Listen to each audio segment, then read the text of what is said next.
ராமாயணத்துல ராமனை பத்தியும் சீதா தேவி பத்தியும் லக்ஷ்மண பத்தியும் நிறைய விஷயங்களை சொல்லியிருப்பாங்க. ஆனா லக்ஷ்மணோட பொண்டாட்டி ஊர்மிளா தேவியை பத்தி பெருசா எதுவும் சொல்லியிருக்க மாட்டாங்க. இவங்க வனவாசம் போனா அந்த 14 வருஷமும் ஊர்மிளா தூங்கிக்கிட்டு தான் இருந்தாலும். ராமனோட பொண்டாட்டி சீதா தேவி ராமன் கூட போகும்போது லக்ஷ்மணோட பொண்டாட்டி ஊர்மிளா ஏன் லக்ஷ்மண் கூட போகல? காட்டுக்கு போகிறதுக்கு முன்னாடி ஊர்மிளா தேவிக்கும் லக்ஷ்மணுக்கும் நடந்த அந்த வாக்குவாதம் என்ன? ஏன் ஊர்மிளா லக்ஷ்மணனை தனியா விட்டுட்டா? அப்படி என்ன கோபம் லக்ஷ்மண் மேல? ஊர்மிளாவோட பாயிண்ட் ஆஃப் வியூல பார்த்தோம்னா இந்த மொத்த கதையும் வேற மாதிரி தோணும். சோ ஊர்மிளாவோட மனசுக்குள்ள இருந்த அந்த எண்ணங்கள் என்ன, எதனால இவ அவங்களோட காட்டுக்கு போகலன்றதை இந்த வீடியோல டீகோட் பண்ணி அவுத்து விட்டுடலாம். அதுக்கு முன்னாடி நீங்க நம்ம சேனல் இது வரைக்கும் சப்ஸ்கிரைப் பண்ணா சப்ஸ்கிரைப் பண்ணிடுங்க. அப்படியே பக்கத்துல உள்ள பெல் ஐகானை கிளிக் பண்ணி ஆல்ல கிளிக் பண்ணிடுங்க. அப்பதான் அடுத்தடுத்து போடக்கூடிய வீடியோஸை நீங்க இமீடியட்டா பார்க்கலாம்.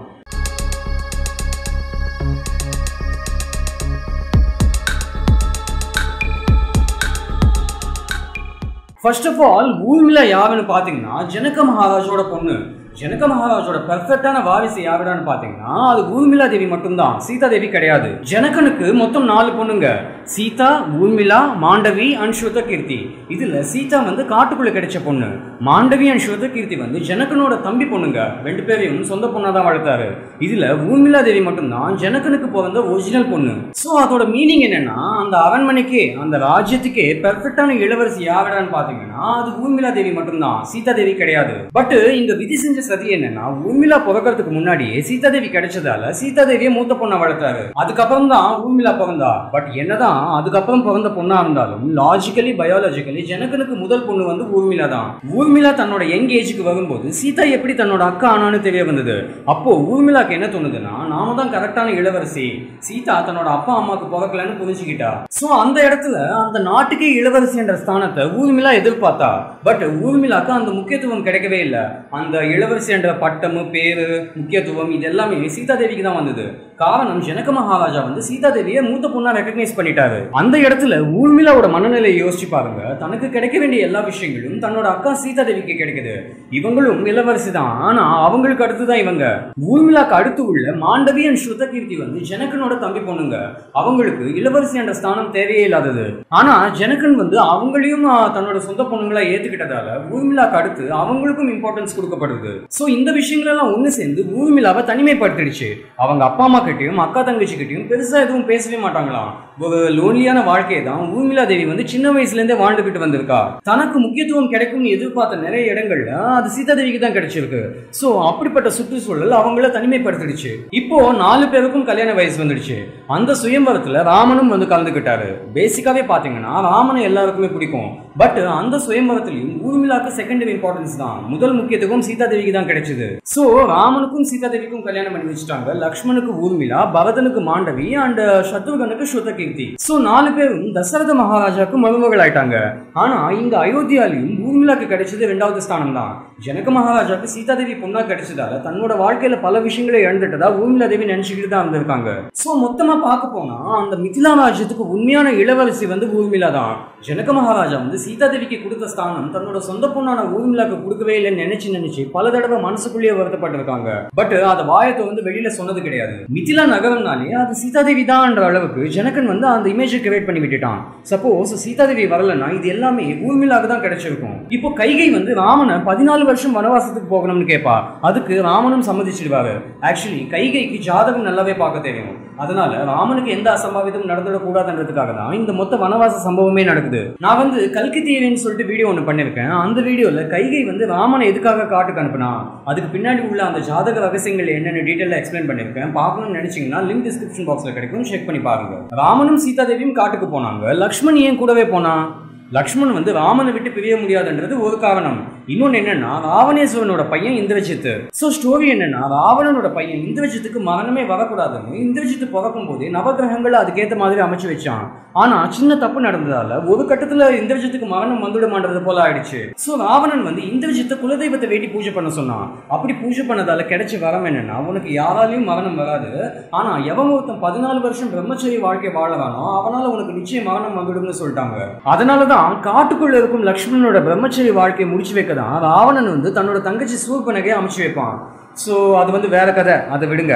அந்த கதையோட ஃபுல் டீடைல்ஸை இந்த வீடியோவில் எக்ஸ்பிளைன் பண்ணியிருக்கேன். ஸோ இப்போ ஊர்மிளாவோட கதைக்கு வந்தோம்னா, கைகைக்கு விஸ்வாமித்திர மகரிஷி மூலமா இந்த 14 வருஷம் பிரம்மச்சரி வாழ்க்கையில் உள்ளவனால தான் இந்திரஜித்தை அழிக்க முடியும்னு தெரிய வந்தது. அதனால ராமனோட எப்படியும் லக்ஷ்மணனும் கூடவே போயிடுவான். ஆனா ஊர்மிளாவை போக விடக்கூடாதுன்னு டிசைட் பண்ணான். ஸோ ஊர்மிளாவை கூப்பிட்டு, நான் இப்படியெல்லாம் சொல்ல போறேன், லக்ஷ்மணனும் கூடவே போவான், ஆனா உன்னை கூப்பிட்டு நீ போகக்கூடாதுன்னு சொல்வா. ஊர்மிளா வந்து தனக்கு முக்கியத்துவம் கிடைக்கலையேன்னு ஏற்கனவே இன்கம்ப்ளீட்டான வாழ்க்கையை தான் வாழ்ந்துகிட்டு இருக்கா. இப்படி சீதாதேவி காட்டுக்கு போவான்னு சொன்ன உடனே ஊர்மிளா வந்து ஆழ் மனசுல சந்தோஷப்பட்டா. ஏன்னா தனக்கு கிடைக்க வேண்டிய எல்லா பெனிஃபிட்ஸும் சீதாதேவிக்கு கிடைச்சது. அப்படி இருக்கும்போது அடுத்த 14 வருஷத்துக்கு அரண்மனையில சீதாதேவியோட இன்வால்மெண்ட் இருக்காதுன்னு தெரிஞ்ச உடனே ரொம்பவே சந்தோஷப்பட்டா. ஆனா லக்ஷ்மணனும் கூடவே போவான்னு சொன்ன உடனே அது எப்படியாவது ஸ்டாப் பண்ணணும்னு நினைச்சு கைகை சொன்ன எல்லா விஷயத்துக்கும் சரி ஓகே நான் அப்படியே சொல்லுவேன்னு சொல்லிட்டு தன்னோட ரூம் குள்ள போயிட்டா. சந்தோஷத்துல டிசைனா நகையெல்லாம் எடுத்து போட்டுக்க ஆரம்பிச்சா. லக்ஷ்மணன் வந்து விஷயத்த சொல்லி வனவாசத்துக்கு போகலாம் ரெடி ஆகுன்னு சொன்ன உடனே என்னால வர முடியாதுன்னு சொல்லிட்டா. அதனால அவங்க 2 பேருக்குள்ள பயங்கர வாக்குவாதம் எல்லாம் ஆச்சு. ஆனா ஊர்மிளாக்கு லக்ஷ்மணனை விட்டு கொடுக்க மனசு இல்ல. அதனால போக வேணாம்னு சொல்லி எவ்வளவோ ட்ரை பண்ணான். பட் லக்ஷ்மணன் கேட்கல. நான் போய் தான் ஆவன்னு சொல்லிட்டு கடைசியில கிளம்பிட்டான். ஊர்மிளா தேவியும் வேற வழி இல்லாம கம்முன்னு இருந்துட்டாங்க. ஊர்மிளா வந்து அந்த 14 வருஷமும் தூங்கிக்கிட்டே இருந்தாங்க. அப்படின்னா தன்னோட சின்ன வயசுல இருந்து தனக்கு கிடைக்காம போன பல விஷயங்களால ஊர்மிளா வந்து மனதளவுல பாதிக்கப்பட்டிருந்தா. இவங்க காட்டுக்கு போகும் முன்னாடி வரைக்கும் ஊர்மிளாக்கு நிம்மதின்றதே இல்ல. ஏன்னா எப்பப்பாவது சீதா கூடவே இருப்பா. ஆனா எல்லா முக்கியத்துவமும் சீதாக்கு மட்டும் தான் கிடைக்கும். அந்த 14 வருஷமும் அவங்க தூங்கினாங்க அப்படின்னா மனதளவுல அவங்க நிம்மதியா இருந்தாங்கன்றதோட வெளிப்பாடு தான் அது. சின்ன வயசுல இருந்து தனிமையிலேயே இருந்ததால லக்ஷ்மணன் கூட இல்லாதது அவங்களுக்கு பெருசா பாதிப்பை உண்டாக்கல. கவலை இருக்கும் புருஷன் கூட இல்லைன்னு. பட் அதையும் தாண்டி சீதாதேவி அந்த அரண்மனையில இல்லன்றது ஊர்மிளாக்கு நிம்மதியை தான் கொடுத்தது. அது மட்டும் இல்லாம அந்த 14 வருஷம் ராமனும் இல்ல, சீதாதேவியும் இல்ல, லக்ஷ்மணனும் இல்ல, அண்ட் தசரத மகாராஜாவும் இறந்து போயிட்டாரு. அண்ட் மன்னனோட ஸ்தானத்திலிருந்து ஆட்சி செஞ்ச பரதனுக்கு ஊர்மிளா தான் அண்ணி.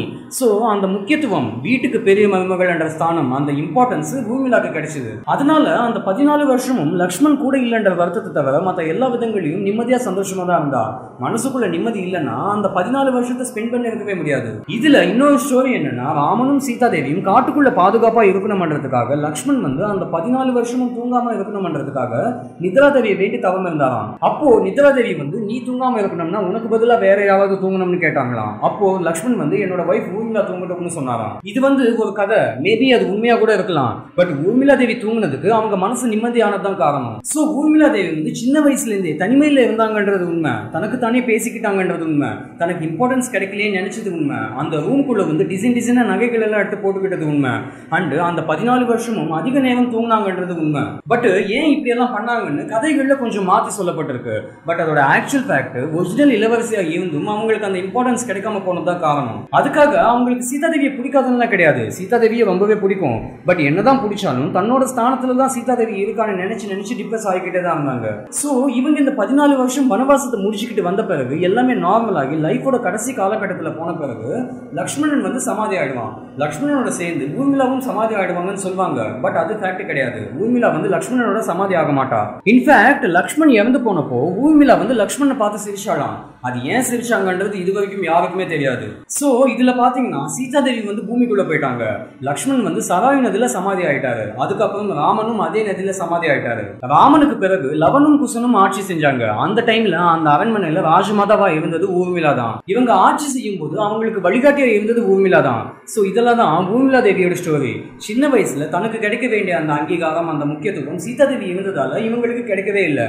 காலங்கள் போன பிறகு கடைசி காலத்துல சீதாதேவியோட பசங்களுக்கு ராஜமாதாவா ஒரு தாயா ஒரு நல்ல வழிகாட்டியா இருந்திருக்காங்க. இப்ப நான் சொன்ன இந்த ஸ்டோரி வந்து ஊர்மிளா தேவியோட பாயிண்ட் ஆஃப் வியூல இருந்து மட்டும் தான் பார்க்கணும். அப்பதான் ஊர்மிளா தேவி பட்ட கஷ்டங்கள் என்னன்றது புரியும். சோ இதெல்லாம் தான் ஊர்மிளா தேவி வாழ்ந்த வாழ்க்கை பத்தின டீடைல்ஸ். கண்டிப்பா உங்களுக்கு இன்ஃபர்மேட்டிவா இருக்கும்னு தோணுது. சோ சப்போர்ட் பண்ணுங்க, சப்ஸ்கிரைப் பண்ணுங்க, அப்படியே இந்த வீடியோவை ஷேர் பண்ணுங்க. மீண்டும் அடுத்த வித்தியாசமான வீடியோல சந்திக்கலாம். Until then, bye.